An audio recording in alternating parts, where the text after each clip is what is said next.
Hello everyone, it's Old Guardian here. In this how to play video, I'm going to take a look at Big Spell Mage after the Boomsday nerfs.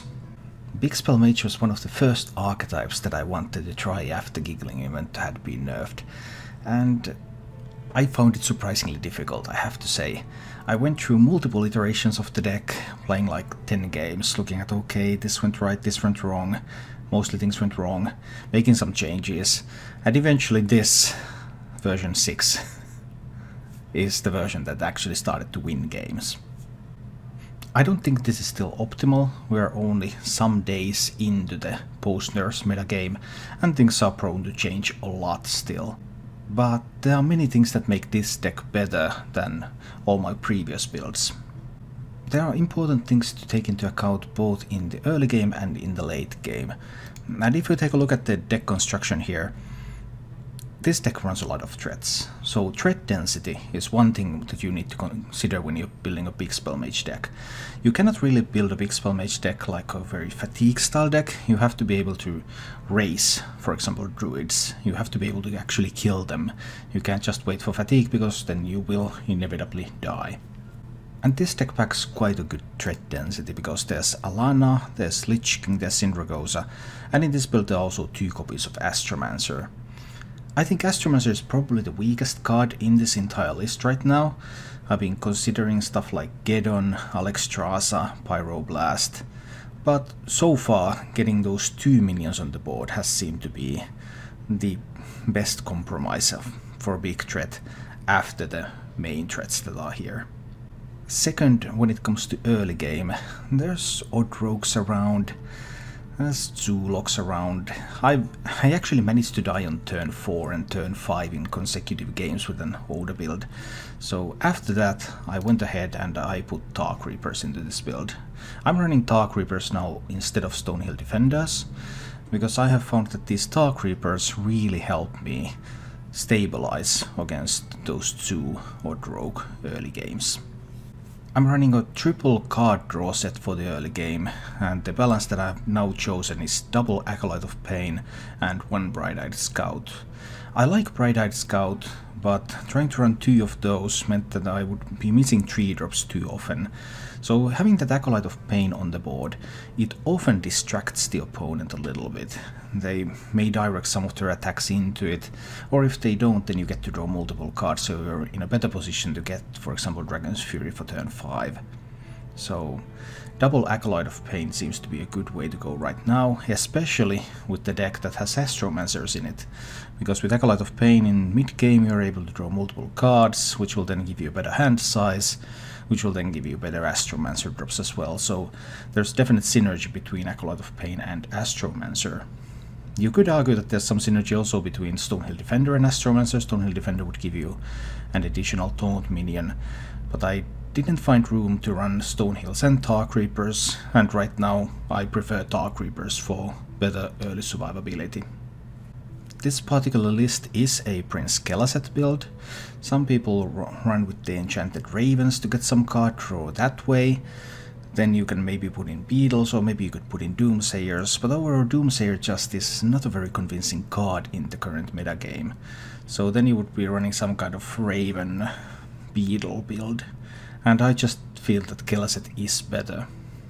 Because in those games where you do hit that Keleseth, then that means that everything is just a little bit better, and all the breakpoints are different. Suddenly the Acolyte of Pain is a 4 health minion, Bright-Eyed Scout is a Yeti with an upside. Everything just goes a little bit differently, and trades happen much more in your favor. So the effect of Keleseth on your win rate is just so huge that I think it outvalues the ability to potentially draw something with the Raven Familiars. Other than that, the deck of course features the Big Spell Mage package as usual. There's a ton of removal, double Dragon's Fury, double Blizzard, double Meteor, double Flame Strike, Arcane Artificer that can help you gain armor from using those, and also the Frostless Jaina that can create tons of water elementals and heal you up. So this is definitely a deck that can go very long. But right now it also needs a bunch of threats so that it can also close out games. and it needs some specific cards in the early game so that it's able to survive. Speaking of that survival, there's a bunch of choices that help you do it. For example, I'm running Arcane Tyrants in this deck, which means that whenever I go for a board clear, if I happen to have any Arcane Tyrants in hand, I can also develop a board of my own.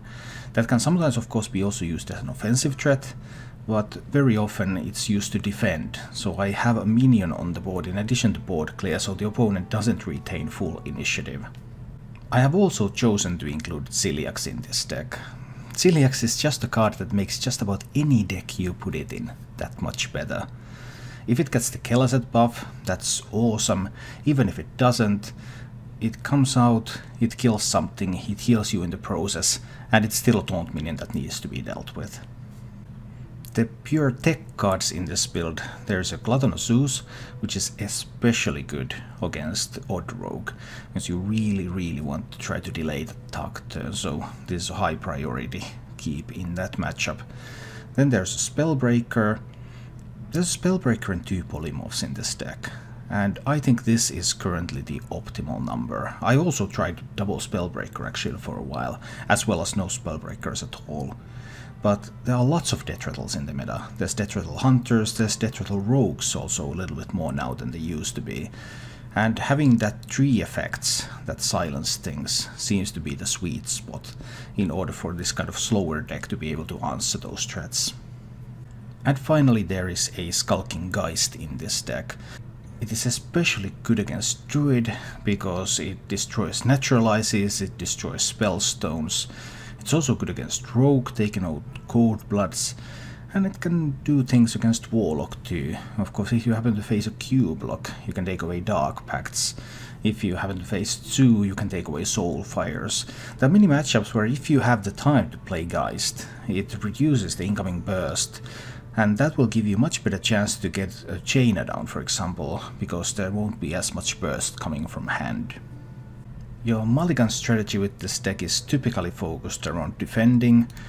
There's Keleseth is obviously always a keep. Keleseth is incredibly useful. And then there's the Acolyte, Ooze in matchups where there are weapons, Star Creeper, Bright-Eyed Scout. If you're expecting to meet a lot of Death Rattles, there's Polymorph and Spellbreaker. And if you expect to face white boards, Dragon's Fury is the AoE spell that you're looking for, because it's the first AoE spell that you're able to play. Against something like a Druid, I would also keep a Skulking Geist, just to eliminate a number of spells that they really want to be using. And who knows, it could always be a Mecha Toon. And if you have the Skulking Geist, you prevent the Naturalize on their Mecha Toon, and basically from there you win the game, as long as you have Polymorph or Spellbreaker available.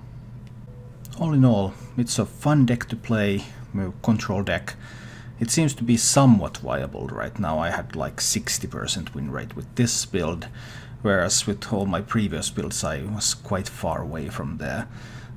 Adding the Tar Creepers, adding the Celiax, those were some of the key changes that allowed me to actually win games with this one. As always, I've prepared some gameplay material of this deck for you, so let's go take a look at it in action. Tar Creeper Dragon's Fury is probably what I'll keep here. Let's see about that. Alright, so not an Odd Rogue, not a Quest Rogue. So Death Rattle or Miracle, something along those lines. You're obviously pinging the minion. I would like to play Tar Creeper next turn, but we'll see. There is the alternative. Just keep pinging this, but there's no reason to, unless he cold bloods it, and he wouldn't cold blood it because it's pingable. So we try to put Tar Creeper down. Alright. That's a Henge Clan tag, alright. I mean, you probably attack the 1/1 in. Or how did you exactly think this was going to turn out? So do I use a polymorph now on the tug? The main polymorph targets, assuming this Miracle. There's the tug, there's Edwin. I can't answer an Edwin next turn. After that I can probably answer Edwin with a Meteor. Dragon's Fury is likely to kill this still next turn. I think the correct line here is just ping this and hit face. This gives the possibility that I get polymorph from Dragon's Fury though.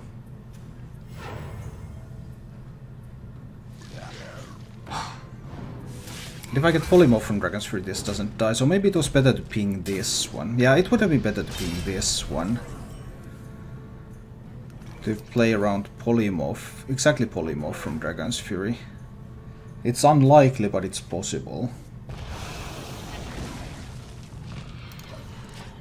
So now we got rid of the tug. And let's see how strong is his turn. There once was a man from Keleseth. Not terribly strong. I could use the Geist here to take away the Cold Bloods. That would mean that I am taking some damage, but I remove some of the... Yeah, I think Geisting is fine here.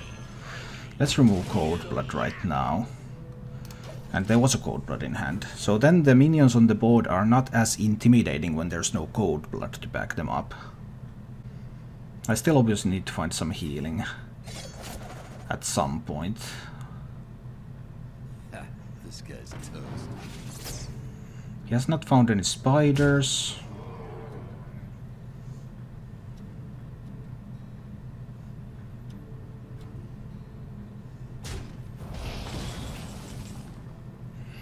There's Jaina. That's nice. I think I will be able to hold on here.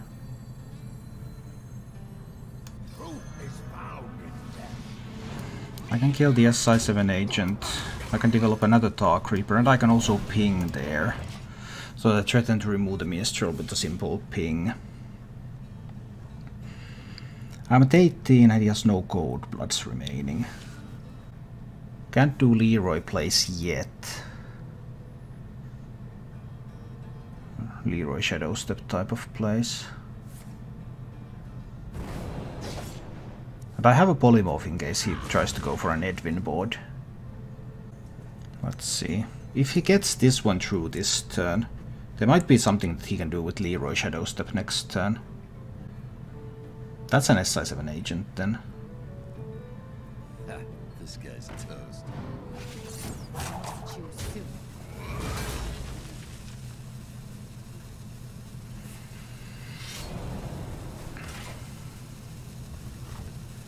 Okay, but I'm still fine here.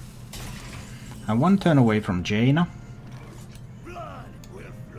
I kill off the minion. And I develop a Gluttonous Ooze. Puts me to 18, gives me something on the board. Then, can I find enough time to play Jaina? That's the big question.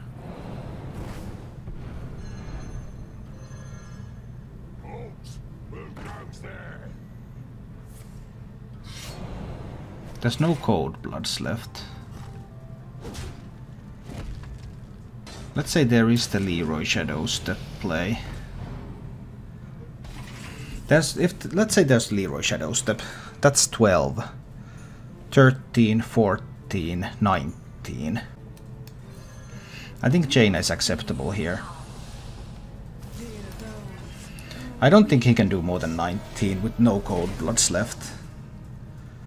Oh wait, what if he has Leroy and double Eviscerate? That would actually be 21.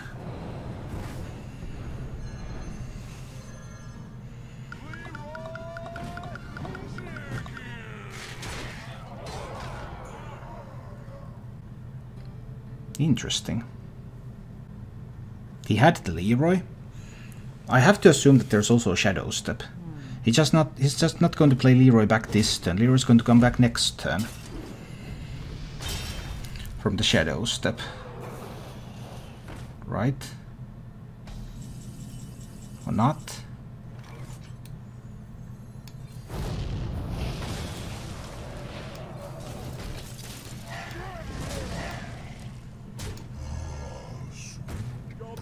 How does he now deal 9? What if he has... But if he had the Eviscerates...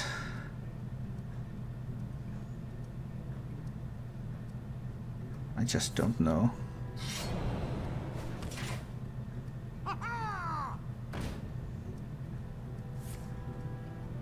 There's one Eviscerate.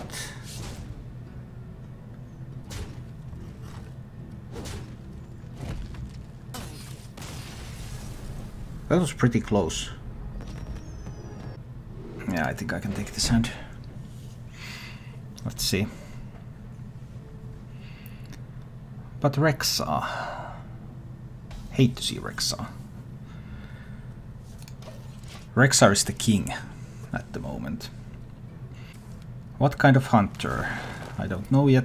Tracking wasn't the card he kept, so this is something else. So if it's Death Rattle, he already has the egg, maybe. And he's just looking for the counterpart, the Plated. Which means he would coin egg Plated next turn. This turn would be... Oh, it's a Secret Hunter.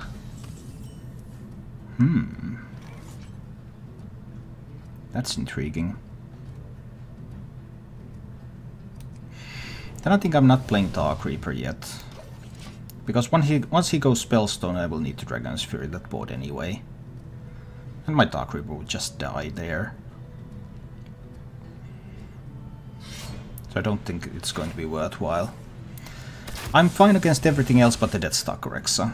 But I suppose Deathstalker Rexa will come out eventually. If that keep is a Deathstalker Rexa, once again, I faced countless hunters who keep Deathstalker Rexa, then that would be very annoying. Alright, some flanking strike action. That's cool.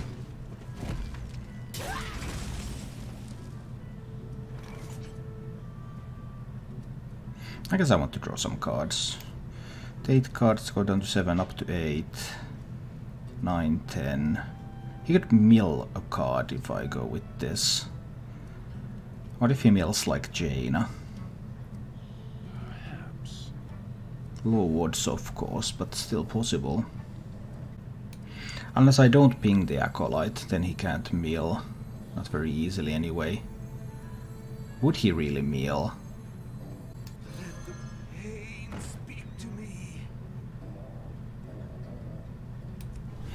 I think I need to avoid letting him mill. I just ping here, so if this one trades into the Acolyte, then it goes down to 1 health.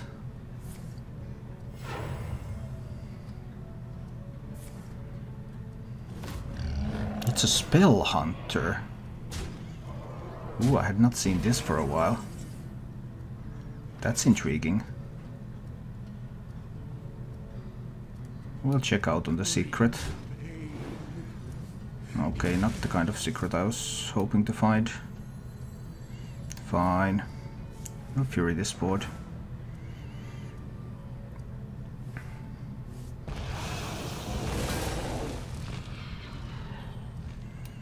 I guess I'm dropping an Arcane Tyrant on the board. Okay, so this was pure spells. This wasn't even a Secret Hunter. But he can still win with Rexa. He had Rexa on 6. They all have Rexa on 6. What can you do?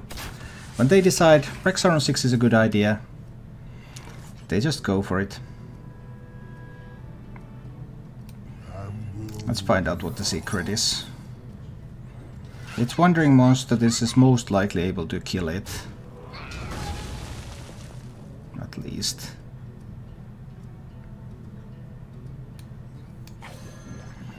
I'll take away that weapon. And I play the Dark Reaper now. I need to get some more spells going and then Alana. Something like that has to happen. Because this Rexar is just going to win the game. If it's left unchecked.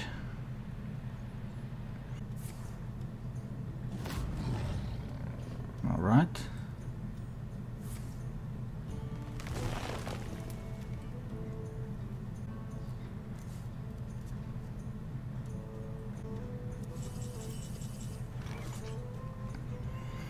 How scared am I of Leok? I need to start dropping these spells in order to get a good Alana. I mean, I could like Blizzard hit ping. I think I need to try that. Then I don't develop armor. But I want the Flame Strike for his Spellstone. I think this is Blizzard hit ping type of thing. Then I want to get to play this Flame Strike as soon as possible, and then I want to jam Alana on the board and summon 3 dragons. So I hope he plays something that can be killed with a Flame Strike. He has only played 1 secret so far though, so he would have to play like secret into Spellstone if we were to do that. But he could also just try to get value from the hero power.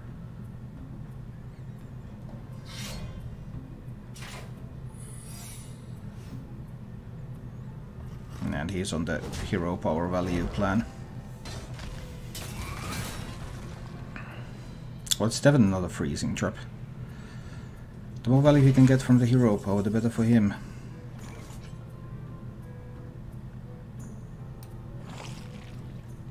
I don't even want to attack. It's Wandering Monster or Explosive. I think I do want to attack. Say it's Explosive Trap, I want to get rid of it.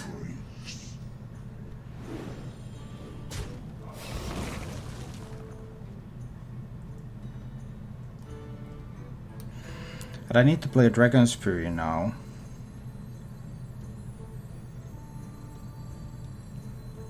I can do Dragon's Fury on the same turn as I play Alana. Alana with 4 dragons. It's not enough to kill him just right there. I think I have to just do this. I was considering just throwing the Flame Strike away. At this point. I played 1 Dragon's Fury, I played 1 Blizzard. That's 2 dragons. 8/8 Stealth Zombies. Well, wow.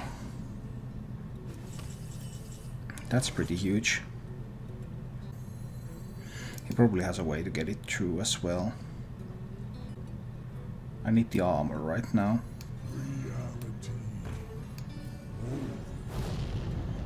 I dropped the Flame Strike on it. Make it a little bit weaker. Then I will try to go for Dragon's Fury Alana. Hopefully it doesn't get too much health next turn. Also being able to grab some of the armor, but then he could have like an exploding bloodbath stuff. But I think Alana is the only way I have to win this game against the turn 6 Rexa.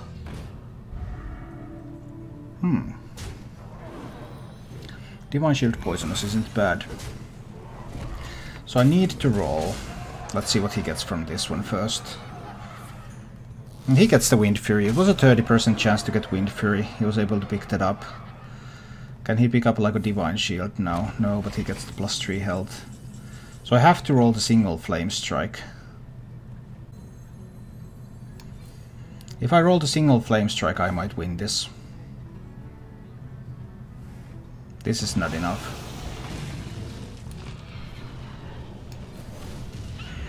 This will not be enough, because I couldn't play Alana now. I needed Alana out this turn, because he was able to roll the 30% Wind Fury on the Fledgling. Now I lost my big way to get Alana through. Without any card draw. Oh, it's a charge minion. Yeah, Salty Remy, exactly. I mean, it's not salt, it's just the truth. I'm telling the truth here.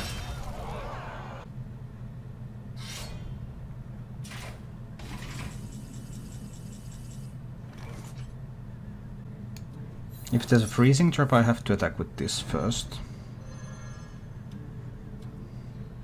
Then I can attack with this. Then I can play Ziliax. I can kill that beast with Ziliax and heal up a little bit. And then I can play Alana.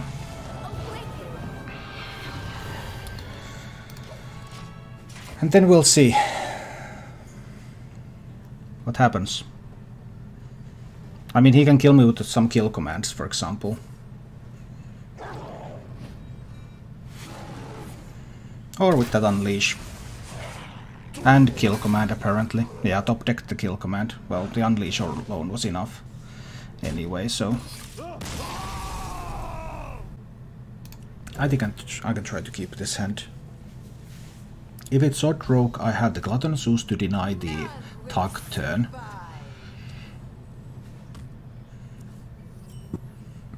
Okay, it's odd rogue.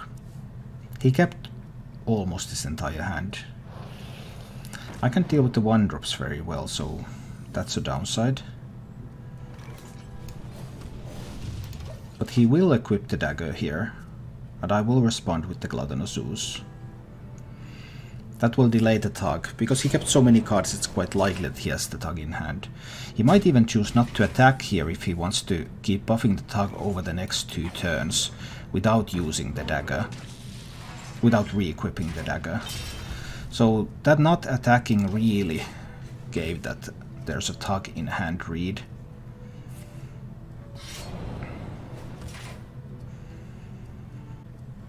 There can be Cold Blood.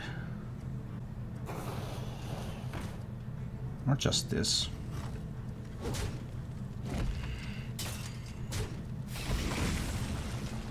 Then I need to choose between the Dark Reaper and the Acolyte, and because I have Dragon's Fury in hand, which I'm likely going to be using next turn, I believe I'm going to jam this Acolyte on this board here.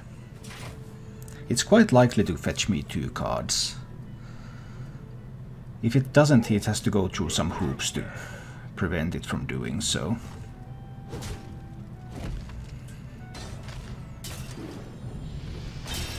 He still has plenty of resources though.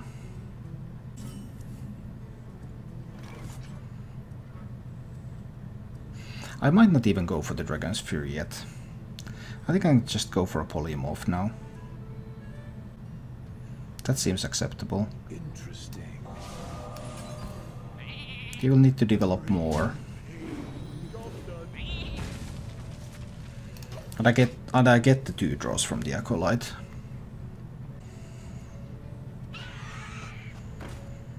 Alright.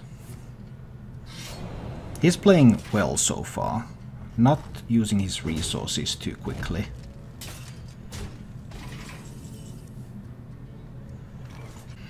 And now I have the option to play the Dragon's Fury into the Arcane Tyrant.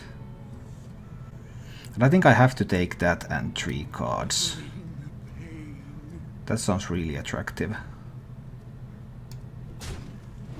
So I'm quite likely to find more stuff.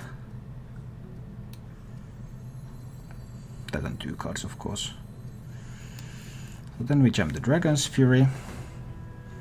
Doesn't matter what it rolls. It would have mattered if he had already got the Fungal Mancer play out there.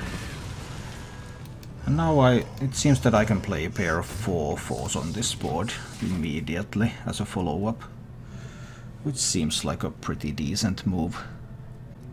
He has 7 cards in hand and the coin, so there's still a lot going on here.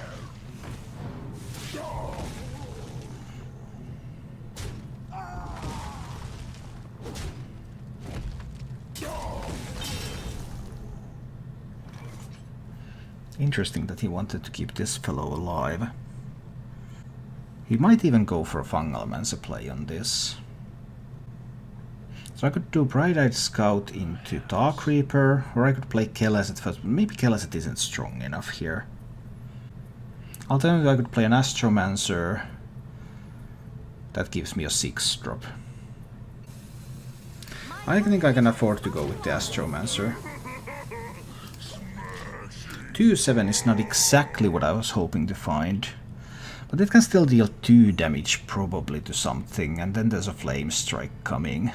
I can do Artificer Flame Strike next turn. Even if he buffs this with the Fungal Mancer, if he plays that on the minion, Fungal Mancer buffs, stuff like that. He doesn't even go for that yet. And I can just Flame Strike the board, whatever he goes for here. Okay, this seems good so far, but he still has another 4 cards left.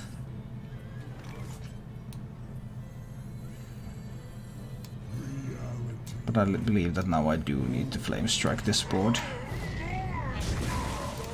I get to 25. And he kind of wants to deal with the Artificer. SI7 Agent would let him do that very cleanly. The light protects me. There's an SI7 Agent. Good boy.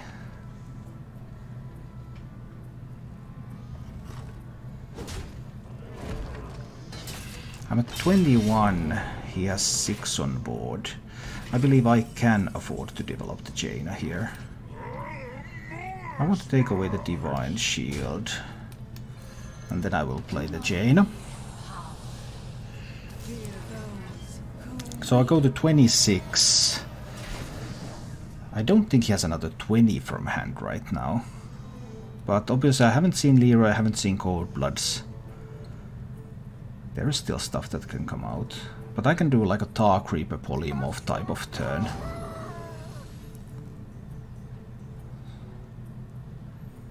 And if he just goes face, well, there's always the Water Elemental to worry about. The Brotherhood shall prevail. I suppose this was a rather strong turn.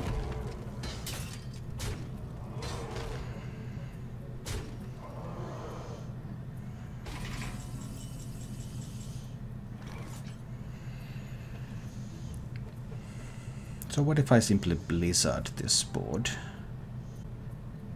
Time melts away. Blizzard seems kind of fine, but what if there's Leroy Coldblood? That would be 14.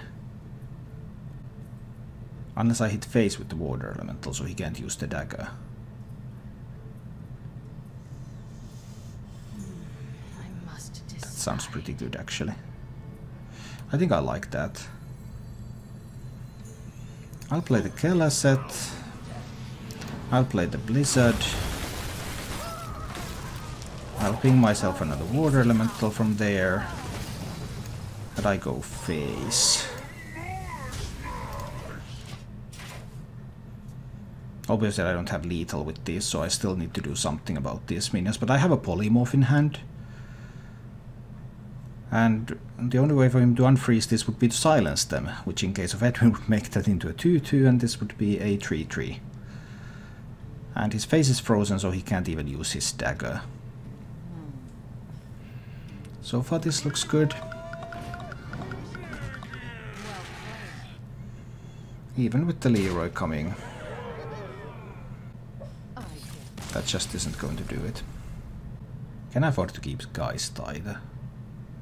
Maybe I can try to keep Geist when I have a Tar Creeper. Geist, if it's 2, Geist takes away the Solarium and the Soul Infusion and Soul Fires. But it's actually even. So Jaina would have been much better keep than Skulking Geist, which obviously is completely useless now in this matchup. So I suppose that was an incorrect mulligan. Now I got my deck cards, which are both completely useless in this particular matchup. But let's see. I don't even want to ping him in the face. I don't want to help him get to those 7/7s.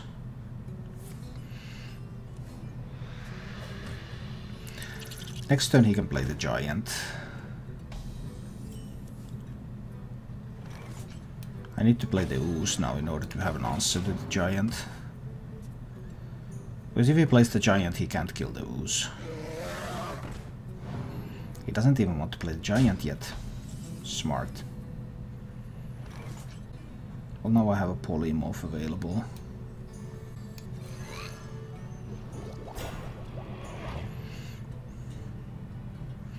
Do I want to hit into the Twilight Drake? Boom goes down to 6. Boom. He's hitting into the Twilight Drake better, but he can also heal up the Twilight Drake. I think I'll still hit into the Twilight Drake here. Opens up a little bit better Dragon's Fury potential.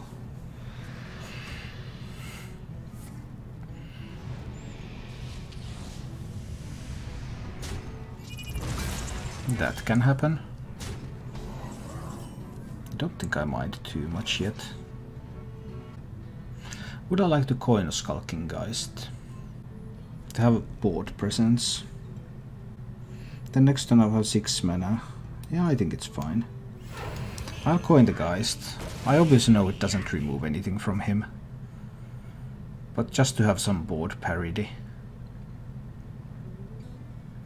If he plays a Giant and doesn't deal with the Geist, Geist plus something can deal with that.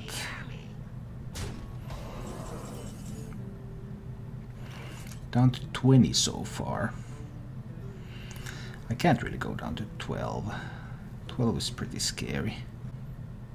12 is pretty scary. I think I need to Blizzard here. I suppose I can take away that armor. He has plenty of health right now. And his hand is also very, very full.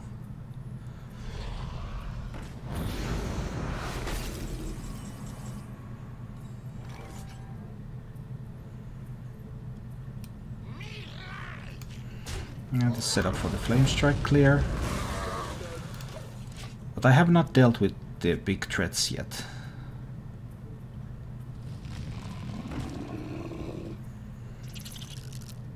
I guess Meteor is appropriate here then.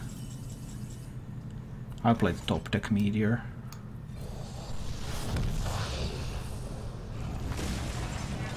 I can also ping his at so high health total again. Still plenty of good threats to go.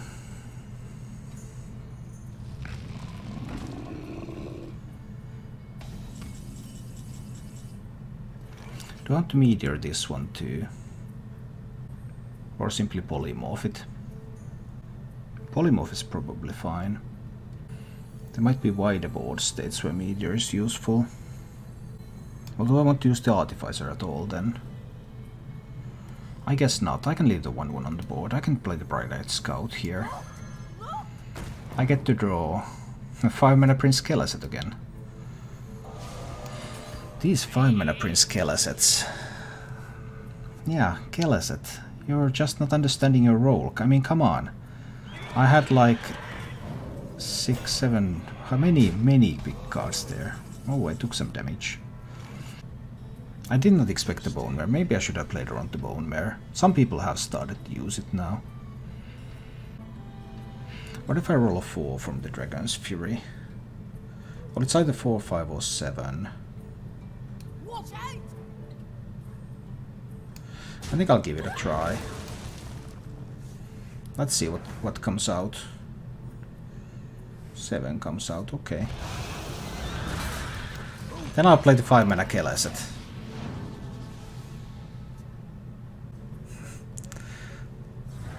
Oh, Gul'dan. That's annoying because I have not found Jaina. Because he can simply start pushing damage in.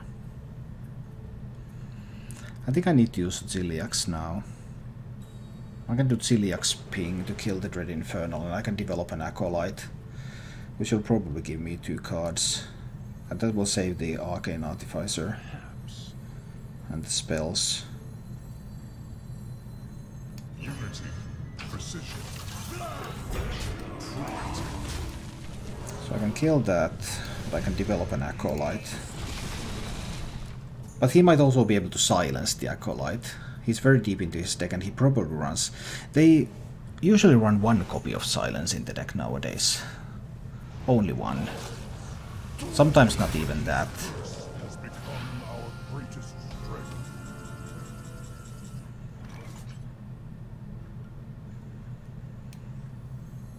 Well, that's a Jaina turn. Do not fear power. Fear those who wield it. I think I'm hitting face, right? Yeah, I just hit face here. Okay. So now, we have Jaina, he has Gul'dan.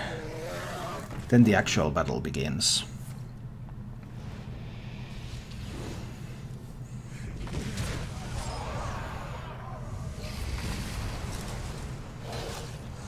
Then the actual battle begins. Well, that one's going to be frozen next turn. So I could just jam Sindragosa here. Make another water elemental. Yeah, I like that. Let's try this. Sindragosa. Make more water elementals. Crystalsmith Kangor, your healing is doubled. That has potential. But he will of course try to keep the water elementals very, very dead. He might silence his own Gen to use it to hit Sindragosa. He didn't want to silence my card draw, so he might have been able to find silence to do that.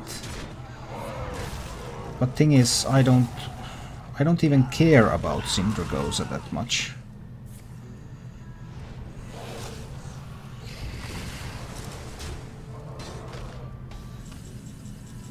Down to 18 though. I think it's fine. What do I get? Spell damage +2. That's intriguing.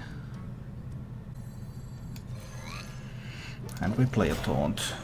We haven't seen any Hellfires yet. There could be like double Hellfire play. 8 cards left in the deck, 7 cards in hand. Something like a double Hellfire is definitely possible here. I've seen both Spellstones. I've seen a Spellbreak. I've seen a Bone Mare, and both Giants too. Oh, he is going to give me some healing. That's nice. Yeah, I like healing. I also like Astromancers. Let's play more Astromancers. Shall we not? My torture continues. Oh, whenever my hero is healed, I deal damage. Okay, well, I don't currently have a way to heal my hero, but that might come in handy later. And getting these high health minions was pretty big high roll too. Because these Even Warlock deck typically don't run hard removal nowadays. But I've seen one Hellfire. I've seen one Defile. I don't want to draw more cards. I think I'm fine card draw wise. No escape. He still has the 7/7s left. He has Hellfire Defile. I think I need to just wait for now. Build more boards later.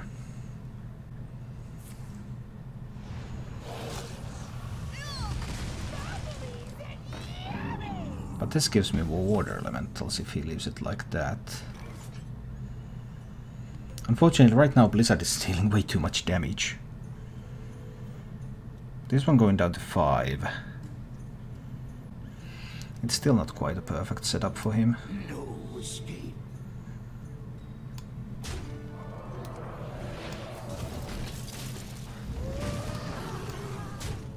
Okay, 8 cards in hand, let's see.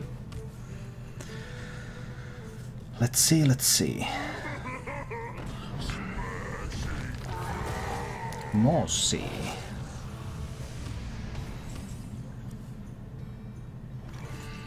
I can just kill Mossy too. I can just hit with this one and then I can ping it away. This one doesn't even have to hit because it deals the damage to a random minion when my hero is healed. And my hero is so getting healed here. Melts away. This was a 5/5, so there's that.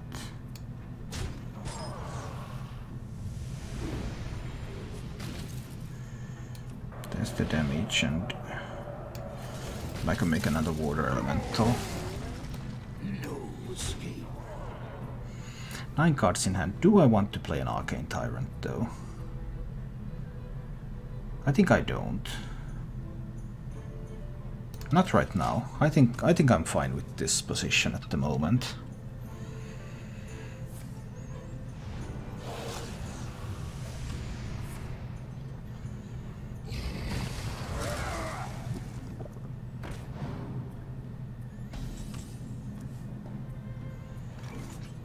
He has a Hellfire left. I have Alana now. And I have played A lot of big spells. No defiles, just a Hellfire, right? This has got to be the Alanna turn, right?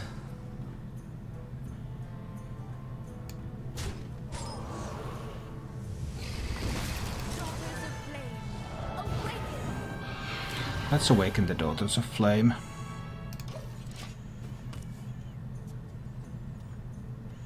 It's not quite a lethal setup, but it's still a pretty powerful push. He has the small demons left, so Drakes are gone, Giants are gone, Bone Mare's gone, Gen's gone, Dread Infernal's gone. It's mostly just the 7/7s. I think he just rage quit though, when he saw the Alanna. Thank you for watching. If you enjoyed the show, please click the like button and subscribe to my channel for more.